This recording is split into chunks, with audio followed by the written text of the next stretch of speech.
ఇప్పుడు సర్వసాధారణంగా వచ్చే క్వశ్చన్ ఏంటంటే నా మోకాళ్ళు అరగకుండా ఎలా చూసుకోవాలి, ఏ విటమిన్ లోపాల వల్ల ఇవి వస్తున్నాయి, నేను ఏం జాగ్రత్తలు తీసుకోవాలి, అవి రాకుండా ఉండాలంటే నేను ఎటువంటి ఆహారం తీసుకోవాలి, చాలామందికి డౌట్స్ వస్తూనే ఉంటాయి. అది మంచి డౌటే, దాని గురించి తెలుసుకుందాం.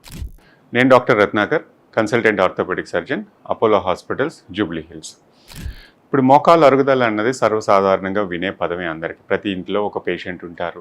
ఒక 50 దాటిన వాళ్ళకి మోకాలు నొప్పులు మొదలవుతాయి, మగవాళ్ళకైతే 60 దాటిన తర్వాత మొదలవుతాయి. కొంతమందికి యుక్త వయసులో వచ్చే అవకాశాలు కూడా ఉంటాయి.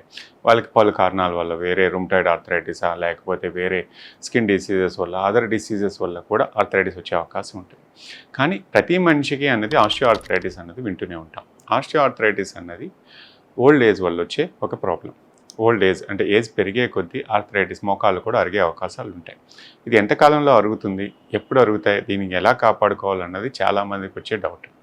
కామన్ మిస్టేక్ ఏంటంటే, నేను ఈ ట్యాబ్లెట్స్ తింటే తొందరగా అరగకుండా ఉంటాయా, నాకు ఎటువంటివైనా ట్యాబ్లెట్స్ ఇవ్వండి ఇప్పటి నుంచే అని అంటారు. ఇది ట్యాబ్లెట్స్ కన్నా మనం చెప్పేది ఏంటంటే యాక్టివిటీ అనేది మోర్ ఇంపార్టెంట్. మీరు యుక్త వయసులో మంచి యాక్టివ్గా ఉన్నారు, 40-50 ఇయర్స్ కూడా నేను యాక్టివ్గా నా పనులు నేను చేసుకోగలుగుతాను, నా వాకింగ్ బాగుంది, నేను ఎక్సర్సైజ్ చేసుకొని నా కండబలాన్ని కాపాడుతున్నాను, సో నేను ఎక్కువగా యాక్టివ్గా ఉంటాను, నేను అన్ని స్పోర్ట్స్ ఆడగలుగుతాను, కింద కూర్చోవడం అన్నీ చేయగలుగుతాను అన్న వాళ్ళకి ఏ ఇబ్బంది లేదండి. యాక్టివిటీ లేకుండా ఓన్లీ సప్లిమెంట్స్ వాడాలి అన్నదానికి ఆర్థరైటిస్ తొందరగా వచ్చే అవకాశం ఉంటుంది. దీనికి కారణం ఏంటంటే, మగవాళ్ళు చూసుకున్న ఆడవాళ్ళు చూసుకున్న ఆడవాళ్ళకి 10 సంవత్సరాల ముందే వచ్చే అవకాశం ఉంటుంది. దీనికి మెయిన్ కారణం మెనోపాజ్, హార్మోనల్ చేంజెస్. రెండవది, మన యాక్టివిటీ తగ్గిపోయింది, మగవాళ్ళకైనా ఆడవాళ్ళకైనా. దేనికన్నా వాకింగ్ అన్నది తగ్గిపోయింది, ఎక్కువగా వెహికల్ మీద డిపెండ్ అవుతున్నాం, కాళ్ళకి పని ఇవ్వట్లేదు, మన శరీరానికి శ్రమ ఇవ్వట్లేదు. దీనివల్ల విటమిన్ డి లోపం చూస్తున్నాం, లేకపోతే విటమిన్ B12 కూడా లోపం చూస్తాం. B12 అనేది మజిల్కి చాలా ఇంపార్టెంట్, నరాలకి ఇంపార్టెంట్ అని. విటమిన్ డి అనేది nothing but calcium in the bone అంటాం. మీ కాల్షియంకి కొలమానం విటమిన్ డి తక్కువ ఉందా లేదా.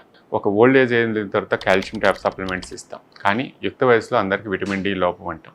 విటమిన్ డియే మీకు కాల్షియం రూపంలో బోన్లో డిపాజిట్ అవ్వాలి. సో దానికి ఏంటంటే, ఒకటి అవుట్డోర్ యాక్టివిటీ, సూర్యరశ్మి, మంచిగా ఆహారం, యాక్టివిటీ. ఈ ఏవీ లేకుండా మనం ఓన్లీ విటమిన్ డీలు తీసుకున్నా మీ వాల్యూ పెరుగుతుందేం కానీ మీ బోన్ స్ట్రెంత్ రాదు. దీనివల్ల ఏంటంటే, తొందరగా ఆస్టియోపోరోసిస్ అంటే బోన్లో ఉన్న కాల్షియం తగ్గిపోతూ ఉంటుంది. బోన్ మెత్తబడే కొద్దీ ఆర్థరైటిస్ అన్నది తొందరగా వచ్చే అవకాశం ఉంటుంది. సో ఆర్థరైటిస్ రావడానికి కారణం మనం యాక్టివిటీ లేకపోవడం, విటమిన్ లోపాలను పట్టించుకోకపోవడం, విటమిన్ డి లోపాన్ని పట్టించుకోకపోవడం. దీనివల్ల బోన్ మెత్తబడి తొందరగా అరిగే అవకాశాలు ఎక్కువ అవుతున్నాయి.